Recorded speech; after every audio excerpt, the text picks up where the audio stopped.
is currently a senior lecturer at the Department of Chemistry, Anna University, Chennai. She has completed her PhD in the field of polymer chemistry from the University of Madras in the year 2000 and has teaching and research experience of more than 10 years.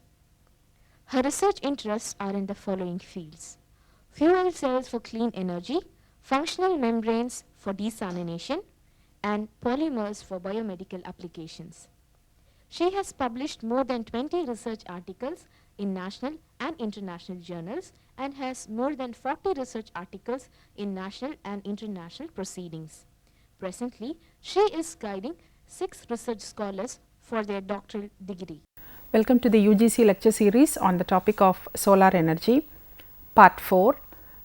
In the series of topics on for solar energy, in the earlier episodes, we have talked about the various uses and importance of making use of the solar energy. We have also spent time on seeing how this solar energy is extracted for our various utilizations, especially by two different methods, namely the thermal conversion and the photovoltaic conversion. We also dealt with certain examples, that is, so what is a solar collector, how it is utilized in transferring the energy from the solar to our various uses, and then we looked upon the working principle of a solar plant, and we also dealt with the advantages and the disadvantages with the solar plant as our various utilizations.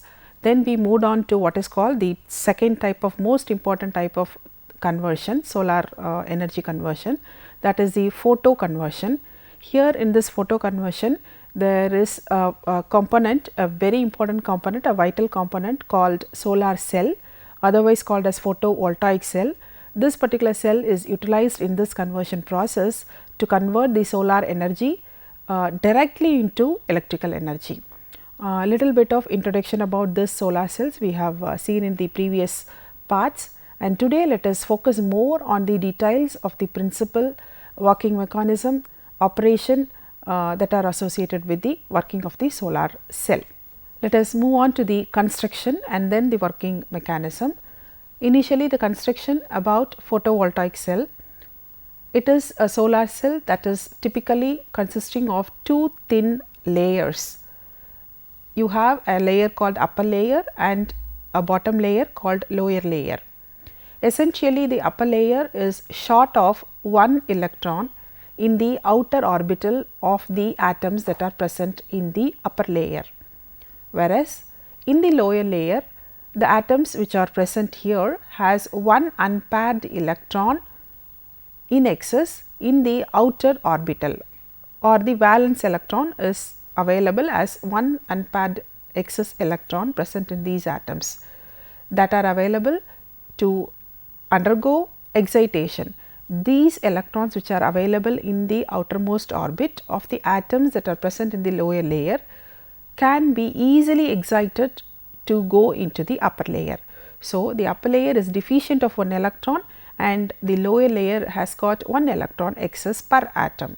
Hence, when a potential energy is going to fall on this lower layer, the unpaired electron has the capacity to get transferred from the lower layer to the upper layer. This is the basic happening that is happening in your solar cell. Hence, a solar cell is essentially consisting of an upper layer and a lower layer, where there is a movement of electron that is going to take place from the lower to the upper layer at appropriate condition. Now, let us move on to the working. How does the photovoltaic cell work?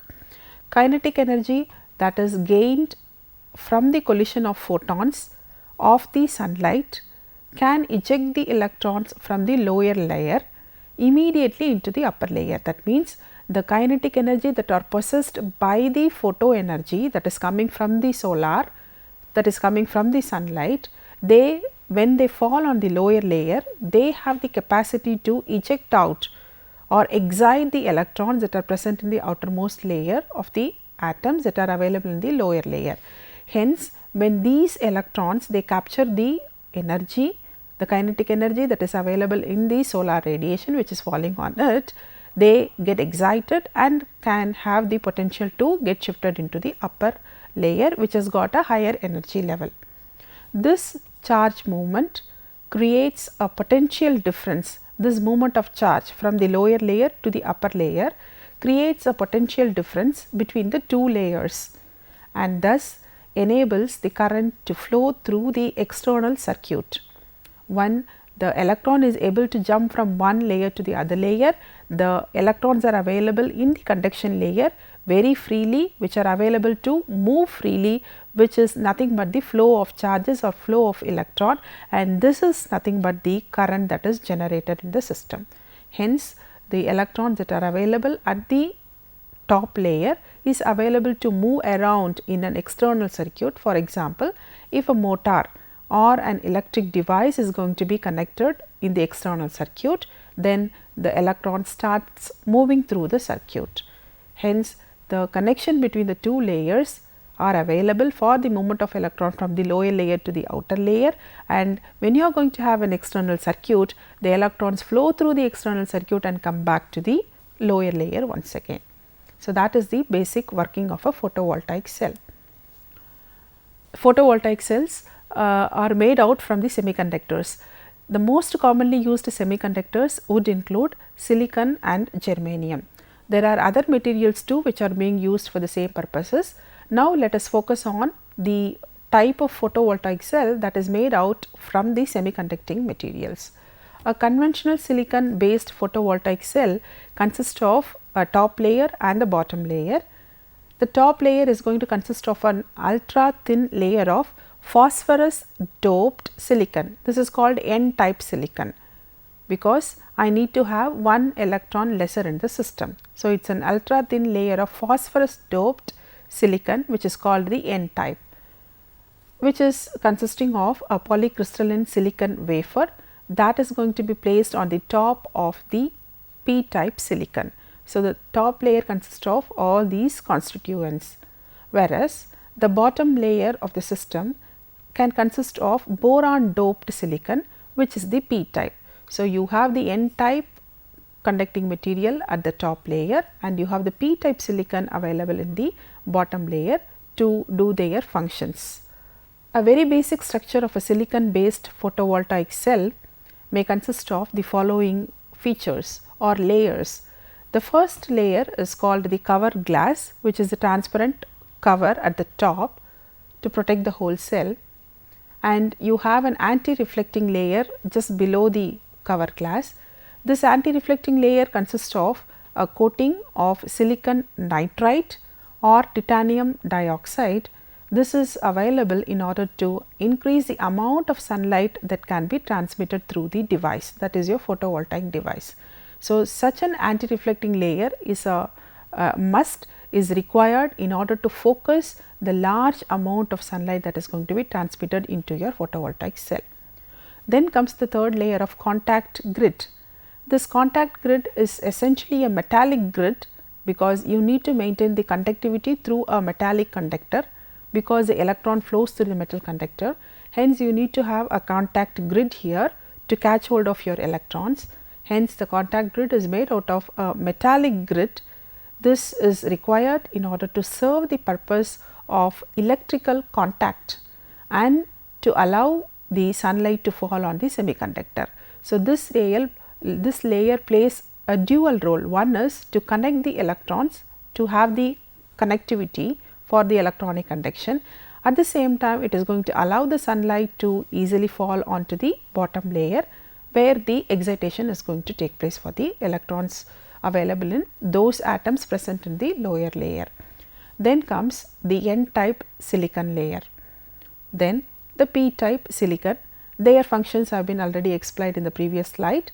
They have one excess electron and one less electron in the top layer, and this P-type silicon is going to give the electron which is going to get excited and get shifted to the top layer, that is your N-type silicon layer. And the P-type silicon layer is nothing but available along with the N-type to make a junction called P-N junction. The junction between the P-type and the N-type silicon is called a P-N junction, which is formed between the two layers of P-type and n-type silicon layers. Then finally, once again you have a back contact, and this contact is also a must in order to continue to have the electronic conduction or end the movement of electron from the top layer in the external circuit and ends up over here. So, the back contact is also made out of a metallic layer in order to maintain the electrical contact. Hence, the whole structure of silicon PV cell consists of a cover glass, an outer transparent glass cover, then comes the anti-reflecting layer to concentrate and focus the sunlight for the transmission into the device, and then you have a contact grid, then you have the n-type silicon and p-type silicon. The junction between them is called p-n junction, and finally at the bottom you have another metallic contact called the back contact. This is required in order to maintain the flow of electrons from the top layer to the bottom layer in an external circuit where you can make use of a device to get operated. The semiconductors are being used in a number of semiconductor devices. Such a construction of photovoltaic cell based on semiconductors are being used for various applications, various electronic devices. In solar cells, the semiconductor is doped to produce two different regions that are separated by a junction called p-n junction. And across this p-n junction, two types of charge carriers, namely the electrons and the holes, cross. The electrons are nothing but the negatively charged carrier which jumps from the bottom layer to the top layer. Once the electron is going to jump into the excited level or the higher energy level, it leaves back a condition called hole. So, this hole is positively charged, hence the movement of electron in one direction and the holes in the opposite direction is always happening in the p-n junction, which is the constituent of the whole PV cell setup. This transfer or migration, it is called as, of charge from one region to another region results in a difference in the potential value. It results in what is called the potential gradient, and it is this potential gradient that is responsible, that is happening between the two layers, is the one which is responsible or enables the flow of current to take place. In a very simplified operation of a photovoltaic cell, otherwise called as a solar cell, the sunlight is allowed to fall on the p-n junction diode. The absorption of photons from the light leads to the generation of electron hole pair. As many electrons as it is getting shifted, so many holes will also be simultaneously formed. So, you can always call them as electron hole pairs. So, the absorption of photonic energy from the light, it actually leads to the generation or protection of electron hole pairs. The electrons are drifted or moved towards the upper layer called the n-type layer, while the holes are drifted towards the lower layer or the p-type layer or p-type end.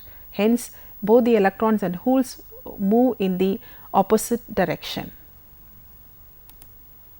Now, when the two ends are connected through a conductor, a conducting medium in an external circuit, the current, electric current is allowed to flow through. The movement of electron is nothing but the flow of current. A typical silicon solar cell can produce about 0.5 to 0.6 volts direct current under open circuit condition. This is called OCV or OCP condition, that is under no load condition. That means, when the current is not being drawn, the maximum potential that is arrived or achieved could be equal to 0.5 to 0.6 volts in a small silicon based solar cell. The current or the power output will depend on the following factors. The one important factor is the efficiency of the PV cell itself, how efficiently the PV or the photovoltaic cell works, its size or the surface area onto which the fall of sunlight is going to take place, and also the intensity of the sunlight that is going to strike on the surface of the cell. So, the three important factors that decides the amount of current or the power that is going to be generated by the photovoltaic cell are Number 1, the efficiency or the performance of the photovoltaic cell. Number 2, the surface area or the size of the photovoltaic cell. And number 3, the quantity, the intensity, the amount of sunlight that is going to strike on the surface of the cell. All the 3 factors decides the amount of current that is going to be produced by the photovoltaic cell. After the during the operation, after the electrons and holes have drifted towards the upper layer, that is n type end, and the lower layer, that is p type end respectively, that is when the electrons and holes have diffused across the junction p n junction, the region is now called as depletion region, because already the electrons are drifted and your holes are also drifted. Now the junction, you call it as depletion junction or depletion region. It is called the depletion region because the region now is not going to contain any mobile charge carriers. Once they are drifted, it is called depletion region, and such a depletion region can also be called as space charge region. Now, when the two ends are connected in an external circuit, the electrons that are going to be created in the n type side travel through the wire and can power the load and continue through the wire till it is going to reach the p type side on the other end. On reaching the p type side, it is once again going to recombine with a hole in the p type side. So, this is the normal functioning of the electron and hole movement that is happening in the photovoltaic setup. Let us have a short break and then continue with the details of the operations.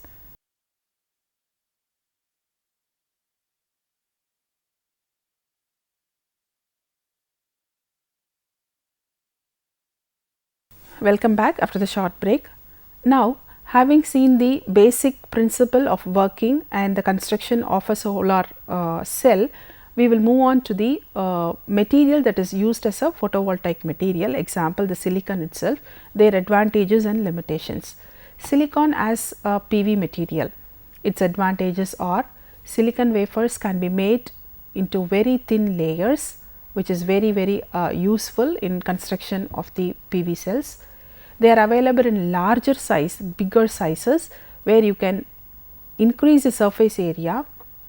It is also cheaper. It is also found abundantly. Basically, sand is the source for your silicon. Its natural forms are silica and silicates that are naturally available, from which the silicon can be produced. And most importantly, the other important advantage is it is non-toxic. In general, it is non-toxic. It is not going to cause any harms to you. But we have to remember, the silicon dust, if it is available in a very fine particle size, has little adverse effects on our lungs, which may lead to silicosis, a disease called silicosis. This is about the direct conversion into electricity by making use of a photovoltaic cell. Now, this picture explains the layers, your n type layer, your p type layer. An external load is available here. The electrons move through the external load and then comes and joins with the hole over here. This is the direction of your electron flow.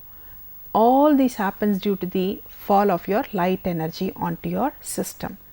Hence, to have once again the explanation of how it is working, photovoltaic cells are capable of directly converting the sunlight into electricity. A simple wafer of silicon with wires that are attached to the layers are available.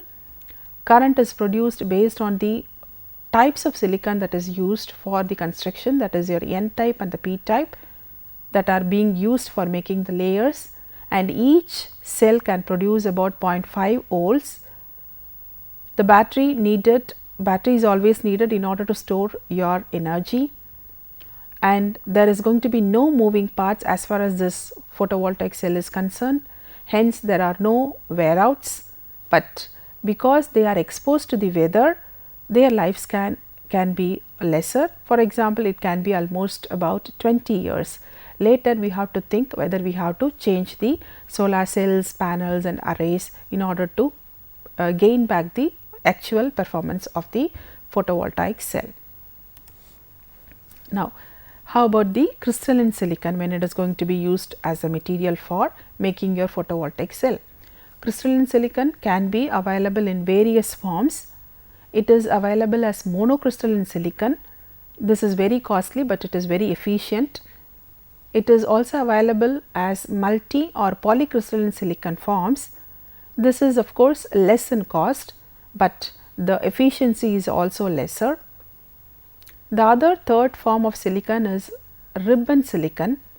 Thin films of multicrystalline silicon structure is basically called the ribbon silicon. Its production cost is of course lower, but again the efficiency is also lower. These are the different forms of crystalline silicon. Silicon atom. What is so special about this silicon atom, which is making it to be very useful in the construction of the photovoltaic cell? A little bit information about the atomic level of the silicon atom. Silicon atom basically contains 14 electrons that are available in 3 different shells. The first 2 shells are completely filled, whereas the outermost shell, the third shell, is consisting of half filled, that is 4 electrons. Hence, you have totally 14 electrons, and it can share 4 electrons with 4 neighboring silicon atoms in order to complete its octet. To have a stable structure, to complete its octet, the 4 electrons that are available in the outermost shell of the silicon is readily available to share, or is readily available to share with the neighboring electrons, neighboring atoms, with 1 electron on all the 4 sides, so that it can complete its octet. Hence, this becomes a very crystalline structure, because it can bond in all the 4 directions for 1 electrons each, so that it can bond with 4 electrons, and already 4 electrons are available in the outer shell, and hence it becomes 8 electrons and a complete octet. This leads to what is called the crystalline silicon. Hence, the basic atomic structure is the one which is facilitating the silicon to be available as the silicon crystalline silicon, and hence their usages are found to be very useful in the photovoltaic cell applications. The crystalline silicon in its purest form is a poor conductor of electricity. Unless it is doped, it does not become a p type or n type conductor. It is a pure insulator. It does not conduct electricity at all in its pure form, but an impure silicon is only useful in the solar cell.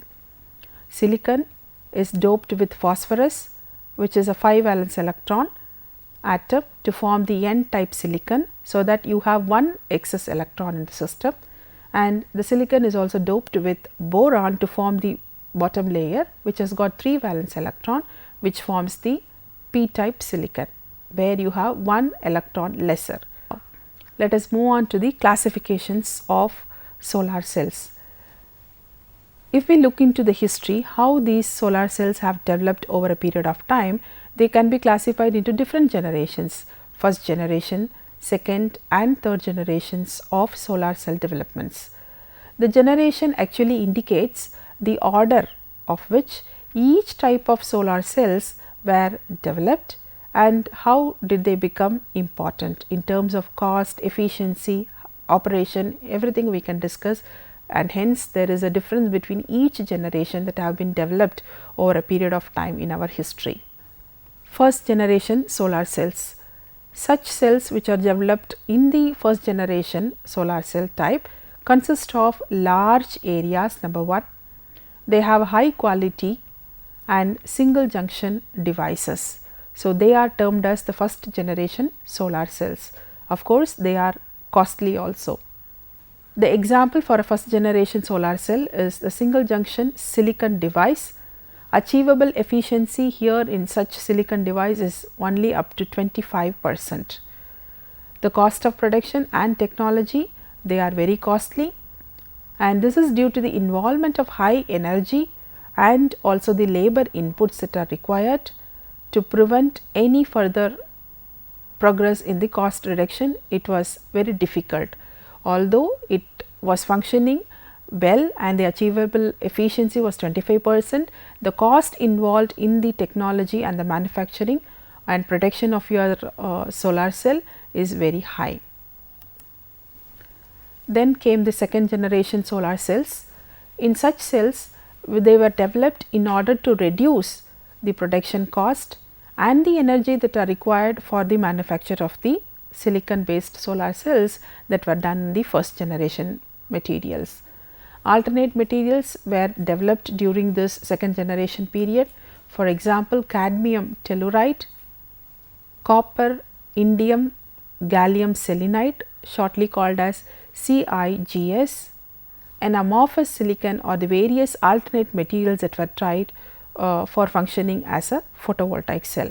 Such materials that are used in the second generation solar cells were applied in a thin film onto a supporting substrate like glass or ceramics in order to reduce the basic cost of the cell. Alternate manufacturing methods were also developed during this period. For example, vapor deposition methods like CVD and PVD, chemical vapor deposition and physical vapor deposition, and electroplating methods were also developed in order to manufacture such alternate materials. Although the cost of production was reduced during this period, the efficiency were also reduced due to their low quality processing methods. Then came the third generation solar cells.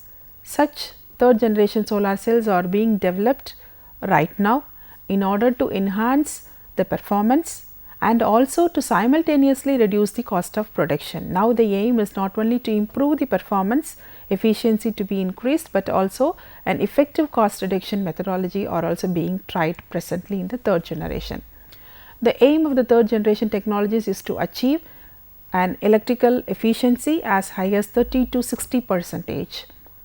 Enhanced efficiency were based on multi-junction PV cells, modifications of the incident spectrum, use of UV light for thermal generations, and so on have been tried in such enhanced efficient systems.